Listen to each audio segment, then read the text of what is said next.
சந்திரனுக்கு வந்து 2-12 அந்த சுப கிரகங்கள் இல்லை சாரி 2-12 வந்து அந்த பாப கிரகங்கள் எல்லாம் இருப்பது வந்து பாவகத்திரி யோகம்னு பேர்.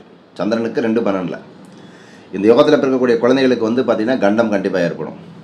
ஜாதகத்தில் இருக்கக்கூடிய இந்த தோஷம் நீங்குவதற்கு கண்டிப்பாக என்ன பண்ணணும், அந்த முருகனை வந்து இந்த குழந்தைய வந்து திருச்செந்தூர் முருகன் கோவிலில் வந்து தத்து கொடுத்து வாங்கிடணும். அதுதான் ரொம்ப மிக முக்கியம். அப்போ யாருடைய ஜாதகத்திலலாம் சந்திரனுக்கு முன்னும் பின்னும் வந்து பாபகிரகங்களுடைய சேர்க்கை இருக்கோ அவங்களுக்கு கண்டிப்பாக கண்டம் உண்டு. ஸோ அவர்களை எல்லாம் பக்கத்தில் இருக்கக்கூடிய திருச்செந்தூர் முருகப்பெருமான் கோவிலுக்கு போகிறதோ இல்லை பக்கத்தில் இருக்கக்கூடிய முருகன் கோவில் கூட போகலாம், ஒன்றும் தப்பே இல்லை.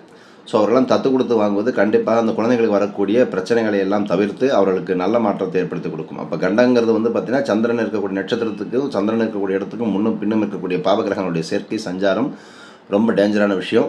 ஸோ அதை ஜாதகம் பார்த்து ஜாதகத்தில் இருக்கக்கூடிய அந்த கண்டங்கள் எல்லாம் தவிர்த்து, ஏன்னா சில பேருக்கு சும்மாவே வந்து அடிபடும், சில பேருக்கு சும்மாவே அந்த அடிக்கடி உடல் தொந்தரவுகள் வரும், திருஷ்டி கோளாறுகள் வரும். இதெல்லாம் வந்து தத்து கொடுத்து வாங்குவது சிறப்பு. இது நிறைய பேர் செய்ய மாட்டாங்கன்னா கண்டிப்பாக ஜாதகத்தை கொடுத்து செக் பண்ணிக்கணும்.